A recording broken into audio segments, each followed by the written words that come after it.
السلام عليكم ورحمة الله وبركاته. بسم الله الرحمن الرحيم. الحمد لله والصلاة والسلام على رسول الله وعلى آله وصحبه أجمعين وبعد. সম্মানিত শ্রোতা দর্শক মণ্ডলী, আল্লাহ রাব্বুল আলামিনের প্রশংসা এবং প্রিয় নবী সাল্লাল্লাহু আলাইহি সাল্লামের উপর সালাত ও সালামের পর আজ মঙ্গলবার 17 জামাদুল উলা 1446 হিজরি মোতাবেক 19 নভেম্বর 2024 আমাদের ধারাবাহিক প্রশ্ন উত্তর পর্ব নম্বর 85। 10টি প্রশ্ন আমাদের সামনে রয়েছে বিভিন্ন দেশ থেকে আসা। ইনশাআল্লাহ তাআলা এই বাছাইকৃত প্রশ্নগুলির উত্তর দেওয়ার চেষ্টা করব। আল্লাহ রাব্বুল আলামিন যেন তৌফিক দান করেন। প্রথম প্রশ্ন করেছেন বাংলাদেশ থেকে, বলছেন আসসালামু আলাইকুম শেখ। ওয়ালাইকুম আসসালাম রহমতুল্লাহ। কোনো মসজিদ থেকে যদি কোনো মুসল্লিকে প্রবেশ করতে না দেয়, বের করে দেয়, এই জন্য যে তিনি আহলে হাদিস, এক্ষেত্রে সেই ব্যক্তি কি নিজ বাসায় তার স্ত্রীকে নিয়ে জামাতে সালাত আদায় করতে পারবেন? তার এলাকায় আহলে হাদিস মসজিদটা একটু দূরে।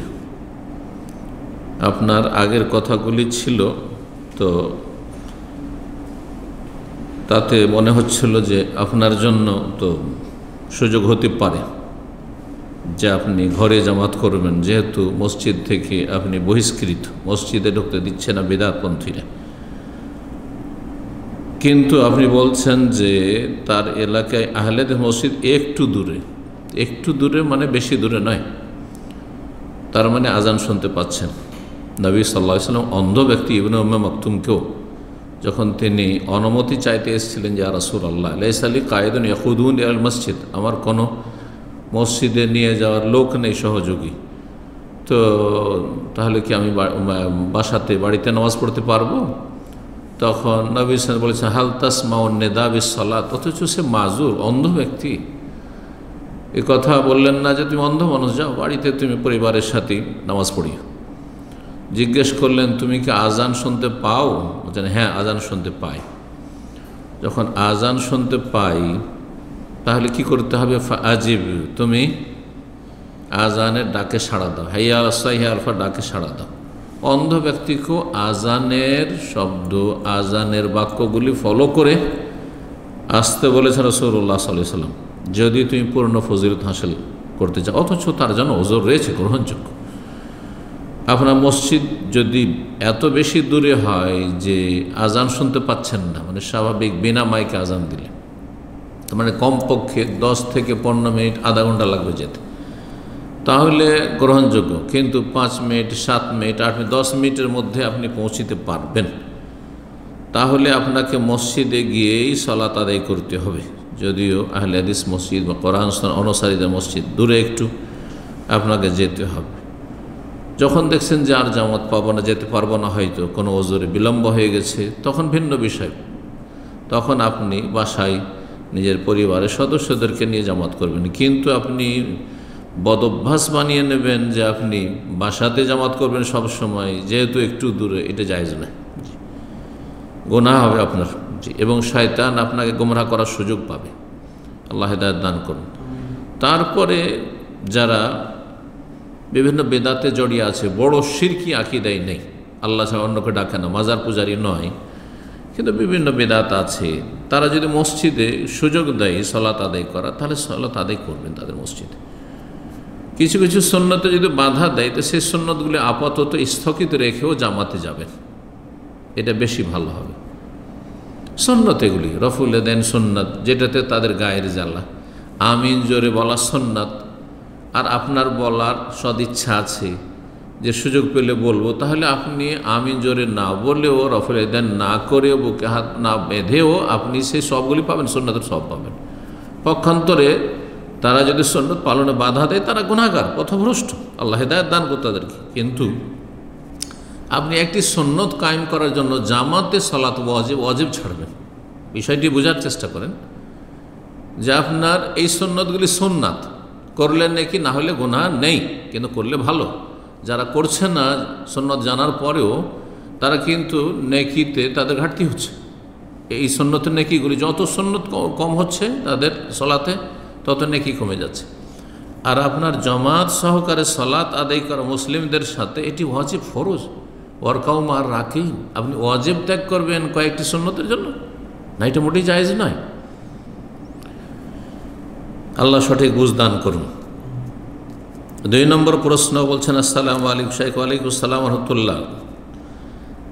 একটি জরুরি প্রশ্নের উত্তর জানার ছিল, দয়া করে যদি উত্তর দিয়ে উপকৃত করতেন। শাইখ, আমার বোনের বিয়ে হয় কয়েক মাস, এখন তার স্বামী বাচ্চা নিতে চাচ্ছে না এবং আজল করতে থাকেন। বাচ্চা নিতে চাচ্ছেন না কারণ স্ত্রী মোটা এবং শারীরিক ক্ষতির দিক দিয়ে, স্বামীর ঋণ আর আর্থিক সংকট সব দিক দিয়ে বিবেচনা করে বাচ্চা নিচ্ছেন না। এখন প্রশ্ন হলো, আজল করাতে কি গুনাহ হবে এবং বাচ্চা না নেওয়াতে কি গুনাহ হবে? জাযাকাল্লাহু খাইরান। আজল করা মানে সহবাস করে যখন বীর্যপাত হতে যাবে তখন বাইরে বীর্যপাত করা, বাইরে বীর্যপাত করা যাতে গর্ভধারণ না করে। এটি জায়েজ রয়েছে যদি স্থায়ীভাবে আপনি না করেন। প্রয়োজনে শরীর স্বাস্থ্যের দিয়ে খেয়াল রেখে, অসুস্থ মানুষ সুতরাং একটু সুস্থ হয়ে যাক, বাচ্চা হয়েছে সদ্য, এখন এত ঘন ঘন বাচ্চা হলে একটু কষ্ট প্রতিপালনে পরিচর্যায়, সুতরাং 2 বছর 3 বছর যাক, তারপরে জায়েজ রয়েছে। কিন্তু কেউ যদি প্রথম বিয়ে করেছে আর তারপরে বাচ্চা নিতে কোনো অসুবিধা নেই, শারীরিক যে প্রাণনাশের আশঙ্কা আছে স্ত্রীর, এমন কোনো ঝুঁকি নেই, শরীর মোটা তো কী হলো, মোটা মানুষ বেঁচে থাকে না, তারপরে সবসময় আপনি উল্টো চিন্তা করেছেন, তো মহাবিপদের সম্মুখীন হবেন যে শরীর ক্ষতির দিক লক্ষ্য করে, ক্ষতি হবে না ভালো হবে না গায়েব জানেন। আল্লাহ হেদায়েত দান করে এসব দুর্বল ইমানের লোকদেরকে। ঋণ আছে, ঠিক আছে, 2, 4, 5টা বাচ্চা হয়ে গেছে, 6টা বাচ্চা হয়ে গেছে, তারপরে আপনি হয়তো নিতে চাচ্ছেন না, সেটা ভিন্ন বিষয়। শরীয়তে কথা বলছে না যে আপনাকে 10টা 20টা নিতেই হবে, যতদিন পর্যন্ত বাচ্চা হইতে থাকবে বাচ্চা নিতেই হবে, এটা কিন্তু ওয়াজিব নাই, এটা মুস্তাহাব। কিন্তু বাচ্চা একেবারে নিব না, 2টো 3টেও নিব না, প্রথম থেকে একবারে আমি অ্যালার্ট, বাচ্চা নেব না, এটা জায়েজ নাই। তারপর আরেকটি বিষয়, বাচ্চা নেবেন না কেন, এর কারণটাও চিন্তা করতে হবে। সেখানে ভেজাল আছে নাকি আপনার ইমানে, তকদিরের প্রতি ইমানে, আল্লাহর রুবুবিয়ত, যে আল্লাহ রব, আল্লাহ রিজিক দাতা রাজ্জাক, এই ইমানে কি আপনার ভেজাল আছে? তাহলে তো মুশকিল, আপনার ইমান নিয়ে টানাপোড়া হয়ে যাবে।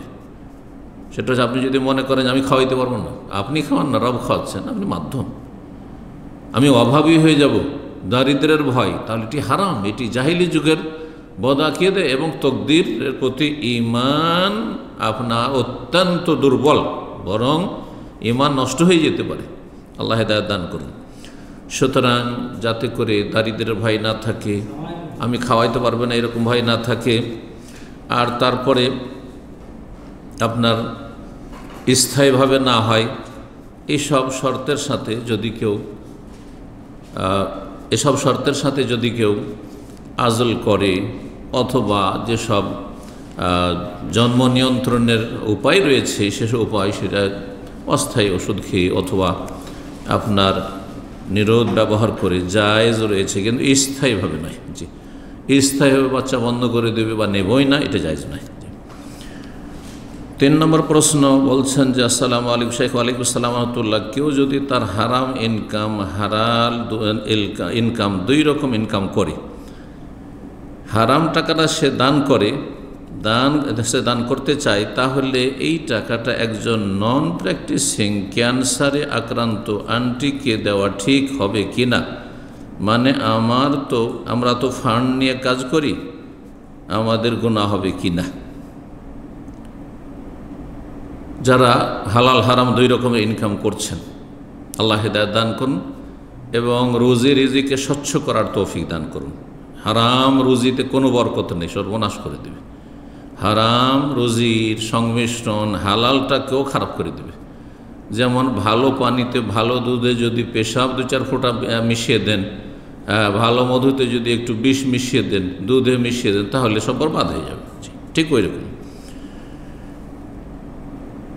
তারপরে আপনারা ফান্ড কালেকশন করছেন, সেখানে কিছু মানুষ হারাম খায়, তারা দান খায়রাত করছে, ঠিক আছে, সেই টাকাগুলি নেন, কিন্তু তারা দিয়ে মুক্ত হওয়ার জন্য, তারা মুক্ত হওয়ার জন্য দেবে, হারাম পয়সা দিয়ে কোনো নেকি হবে না। আপনারা কালেকশন করে যদি না জানা থাকে আপনাদের হালাল না হারাম, আসল হচ্ছে যে হালাল, সুতরাং কোনো অসুবিধা নেই। কিন্তু কোনো ব্যক্তি যদি বলে আপনারা ফান্ড কালেকশন করছেন, আর সেখানে সে বলছে আমার এই হারাম টাকাটা, সুদের টাকাটা আর এই হারাম টাকা, ঘুষের টাকা, এটা আমি মুক্ত হওয়ার জন্য আপনাদেরকে দিয়ে দিলাম, তা আপনারাও নিয়ত করবেন যে এটা আমরা মুক্ত হওয়ার জন্য একেবারে অসহায়কে দান করবেন।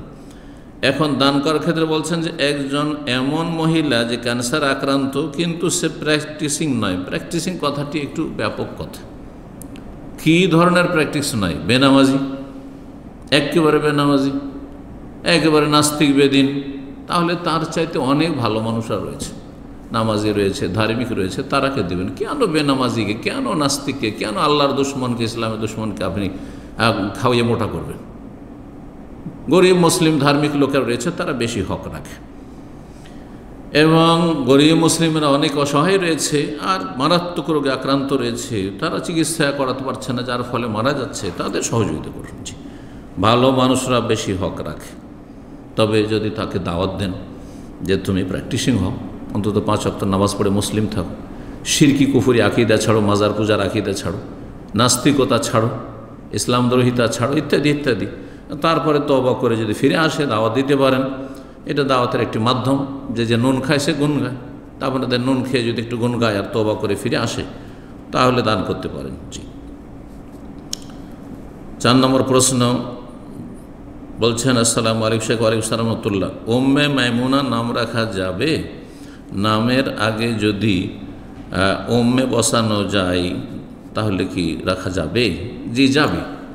তবে এমনি নাম রাখা উম্মে ছাড়া, উম্মুন মানে মা, উম্মে মাইমুনা মানে মাইমুনার মা, এটি কুনিয়াত, সাধারণত আরবিতে এটিকে উপনাম বলা হয়, নাম বলা হয় না। তো বেশি ভালো যে শুধু আপনি মাইমুনা রাখবেন। কিন্তু কেউ যদি ওম লাগিয়ে বলে বা আবু লাগিয়ে বলে, যেমন বাসার নাম না রেখে আবুল বাসার অনেকে রাখছে, হ্যাঁ, হায়াত নাম না রেখে আবুল হায়াত, হাসান নাম না রেখে আবুল হাসান বা আবুল হুসেন, জায়েজ রয়েছে, উত্তম যদিও যে হাসান হুসেন নাম রাখেন। কিন্তু আব বা ওম, বাপ বা মা লাগিয়ে মানে উপনাম দিয়ে নাম রাখা যাবে। বাকর নাম রাখবে, কিন্তু আবু বকর জায়েজ আছে, কুনিয়াত। দলিল, নবী সাল্লাল্লাহু আলাইহি ওয়াসাল্লামের 3য় মেয়ে উম্মে কুলসুম ছিলেন, তার নামই ছিল উম্মে কুলসুম, জায়েজ আছে। জি, উলামারা এই বিষয়টি স্পষ্ট করেছেন যে কুনিয়ত দিয়ে নাম রাখা জায়েজ। ইমাম বুখারী রাহিমাহুল্লাহ এরকম একটি অধ্যায় নিয়ে এসেছেন। জি। 5 নম্বর প্রশ্ন বলছেন, আসসালামু আলাইকুম শেখ। ওয়ালাইকুম আসসালাম রাহমাতুল্লাহ। এই দুরুদ কি সহিহ? আল্লাহুম্মা সাল্লি ওয়া সাল্লিম আলা নবিয়িনা মুহাম্মদ।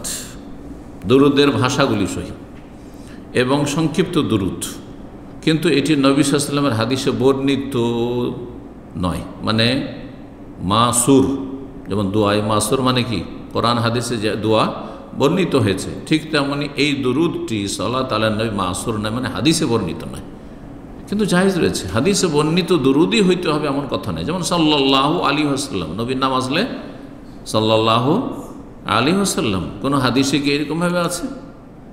কিন্তু এটা সমস্ত আইম্মায়ে কেরাম, মুহাদ্দিসিন, উলামায়ে কেরাম হাদিস লিখেছেন, যেমনই নবীর নাম এসছে, লিখাতে এসছে, কথাতে এসছে, আমাদের আলোচনা আসছে সাল্লাল্লাহু আলাইহি ওয়াসাল্লাম, ওই রকমই আল্লাহুম্মা সাল্লি ওয়া সাল্লিম আলা নবিয়িনা মুহাম্মদ বলেন বা আলাইহিস সালাতু ওয়াস সালাম, সবটাই জায়েজ রয়েছে। এগুলো কোনো হাদিসের ভাষা নয়, কিন্তু জায়েজ কেন?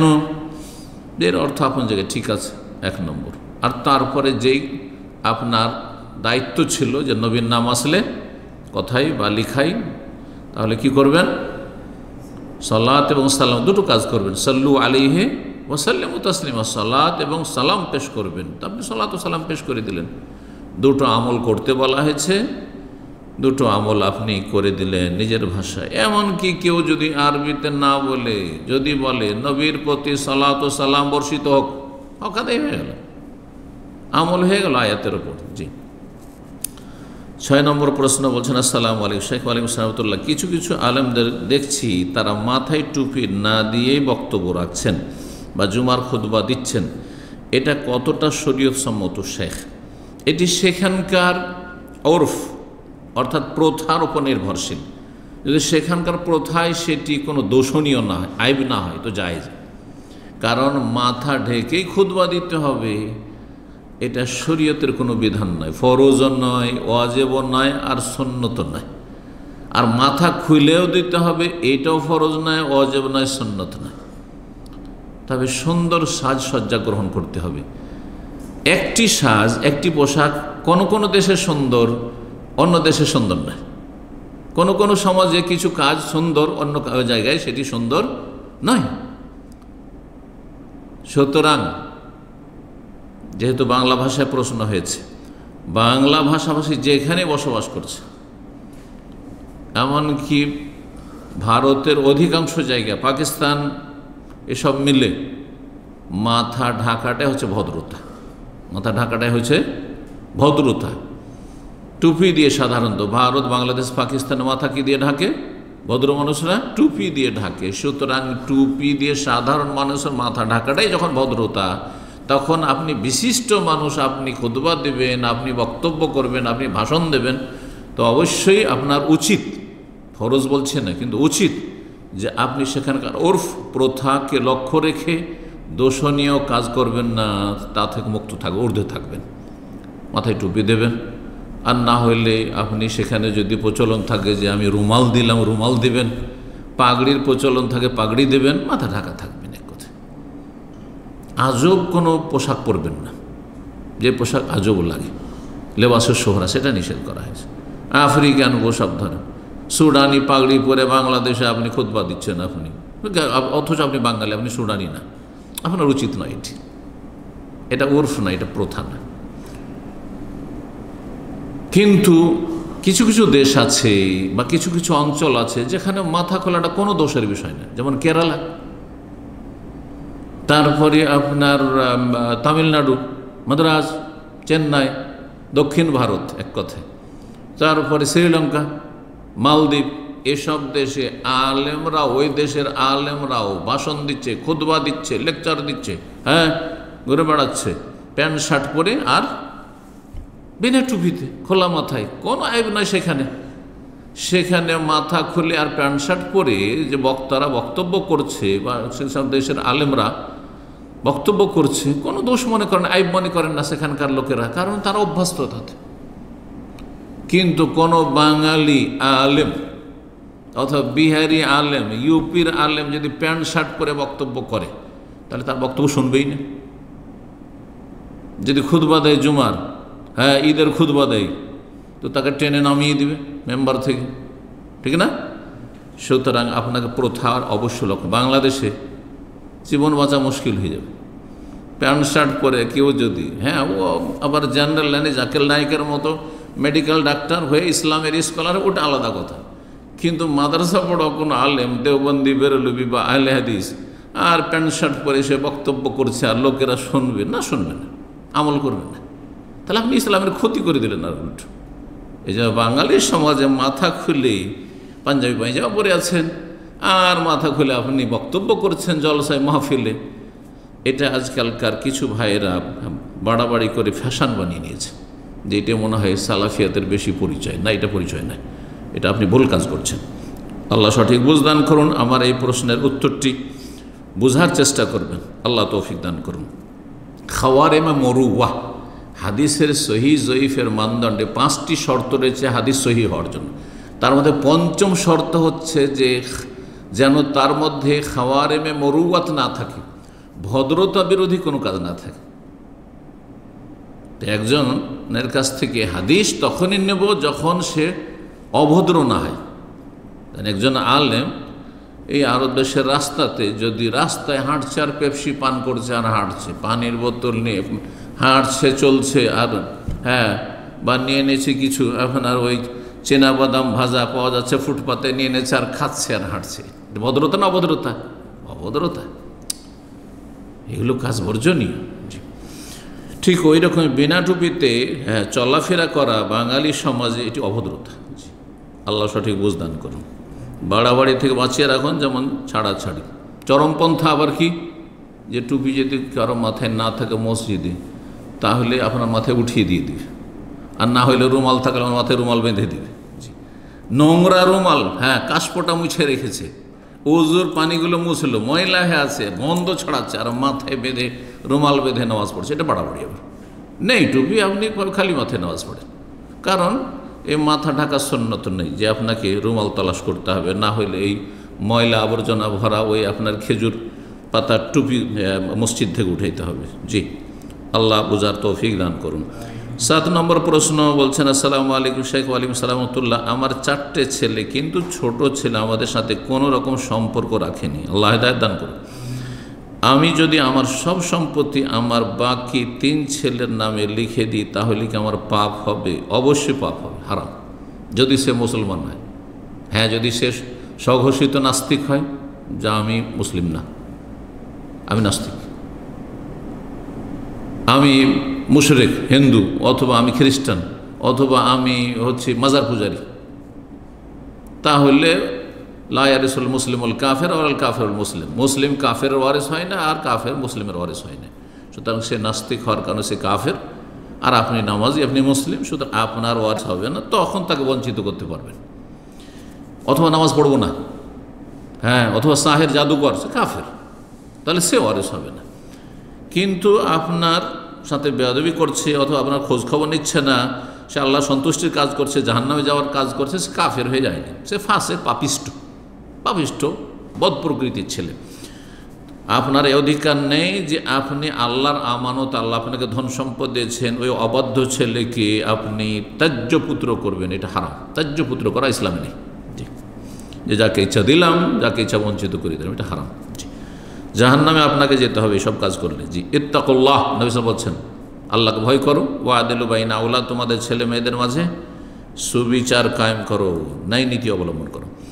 8 নম্বর প্রশ্ন বলছেন, আসসালামু আলাইকুম শেখ। ওয়ালাইকুম সালামতুল্লাহ। 41 বার সূরা ইয়াসিন ও কোরআন খতম করে সোমবারে মাগরিব বাদে বাপ মার জন্য বা যে কোনো লোকের জন্য দোয়া করার কোনো দলিল সনদ আছে কিনা একটু জানিয়ে দেবেন। মোটেই দলিল নেই, বরং কাজটি বেদাত, গুমরাহি, জাহান্নামে যাওয়ার কাজ।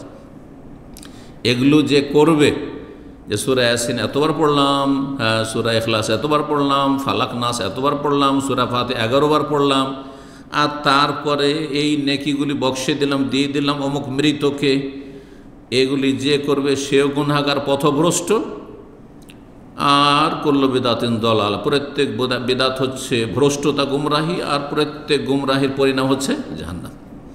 আর যার জন্য করেছেন সেও নেকি পাবে না, তা আপনার লস আর লস, আপনার মেহনত গেল, হ্যাঁ, ব্যর্থ, আর শেষ পরিণাম আপনাকেও জাহান্নামে যেতে হয়। যাদের জন্য কিছু করলেন তারাও কিছু পেলেন আপনার কাছ থেকে, জি, জিরো, হতভাগা আপনি। আল্লাহ হিদায়াত দান করুন, সুন্নত মোতাবেক আমলে তৌফিক দান। আমার একটি আলোচনা আছে, হ্যাঁ, মৃত ব্যক্তির ইসালে সওয়াব, হ্যাঁ, শরীয়ত সম্মত কোরআন সুন্নাহর আলোকে কীভাবে নেকি পৌঁছাবেন, আলোচনাটি অবশ্যই শুনবেন। আল্লাহ হয়তো তার ওসিলাতে হিদায়াত দান করবেন এবং বেদাত মুক্ত করবেন। 9 নম্বর প্রশ্ন বলছেন, আসসালামু আলাইকুম শেখ। ওয়ালাইকুম সালামতুল্লাহ। আমার 3টি প্রশ্ন আছে, জবাব পেলে উপকৃত হতাম। 1 নম্বর প্রশ্ন, আকিকার ছাগলের বয়স কত হইতে হবে? কোরবানির মতো নাকি কম হলেও সমস্যা নেই? আকিকার ছাগলের বয়স কোরবানির মতো হইতে হবে, 1 বছরের হইতে হবে, যারা 1 বছর শর্ত লাগাচ্ছেন কোরবানির ক্ষেত্রে।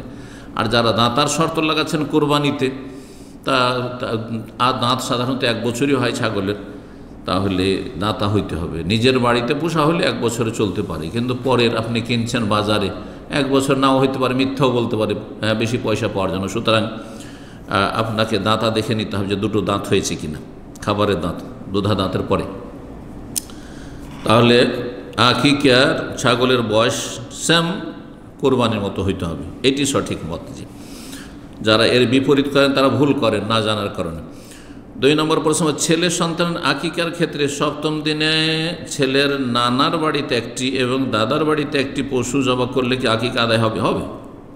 আল্লাহর জমিনে যে কোনো জায়গা করতে হবে। একটা সৌদি আরবে, অনেকে যা প্রবাসী এখানে থাকেন আমাদের ছাত্র ভাইরা, একটি সৌদি আরবে করে দেন, আর একটা বাড়িতে করে দেন। আপনি একটা শ্বশুর বাড়িতে করলেন, ওরাও খেলো, আর একটা আপনার বাড়িতে করলেন, অসুবিধা নেই। কিন্তু আকিকার পশুর ক্ষেত্রে সুন্নত হচ্ছে দুটো যেন মুখাপাত আনে, সমবয়সী হয়, 19-20 একই রকম বয়সের। এমন না হয় যে একটার গোস্ত 10 কিলো আর একটার গোস্ত 20 কিলো, এইরকম যেন বেশি ছোট বড় না হয়।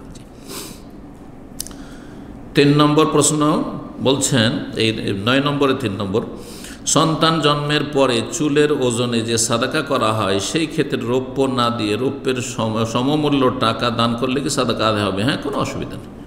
রৌপ্য মানে টাকা, এই টাকাগুলি কাগজের নোট, রূপার টাকা বিনিময়ে বদলাতে এসেছে, জায়েজ আছে। 10 নম্বর সর্বশেষ প্রশ্ন বলছেন, আসসালামু আলাইকুম শাইখ। ওয়ালাইকুম আসসালাম।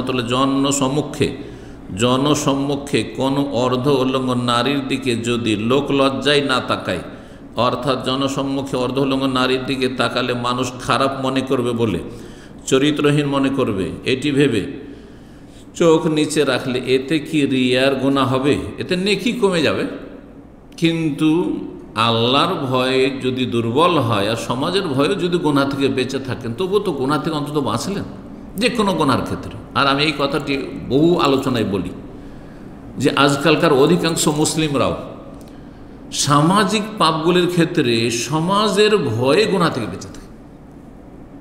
নির্জনের সুযোগ পায় যদি, তাহলেও জেনা ব্যভিচারের কাছে চলে যাবে হয়তো, আর তারপরে কোনো মেয়ের সাথে গল্প শুরু করে দিবে, কিন্তু সমাজ বলে একটা ভয় আছে, মান সম্মান চলে যাবে, সমাজে মুখ দেখাইতে পারবো না, আমার বংশের মুখ ডুবে যাবে, মুখে কালি লেগে যাবে, ইত্যাদি ইত্যাদি। এইসব ভয়গুলি আমাদের সমাজে কাজ করে।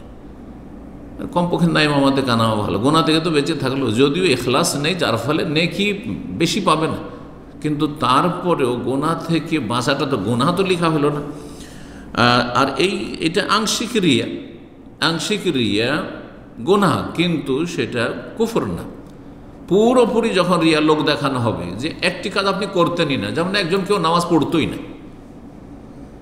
কিন্তু নামাজ পড়ছে কি জন্য? ওর শ্বশুর এসেছে সেজন্য, বা একজন আলেমের সাথে হয়ে গেছে সেজন্য নামাজ পড়ছে, তাহলে সে বড় শিরক করলো। কিন্তু আংশিক রিয়া আসো, নামাজ পড়তো কিন্তু নামাজটা একটু সুন্দর করলো, ও লোকজন সবাই আছে, একটু ভালো করেই পড়ি নামাজটা। হ্যাঁ, তো আংশিক রিয়া, সিরুর রিয়া, এটা শিরকে আসগার, ছোট শিরক বলা হয়েছে হাদিসে। এইরকমই এখানে গোনাহ থেকে বাঁচলো, কিন্তু খানিকটা আংশিক, কি যে সমাজের লোক খারাপ মনে করবে ওই দিকে তাকালে, মেয়েটির দিকে তাকালে বা মহিলার দিকে তাকালে, সেই জন্য মাথা নিচে রেখেছে।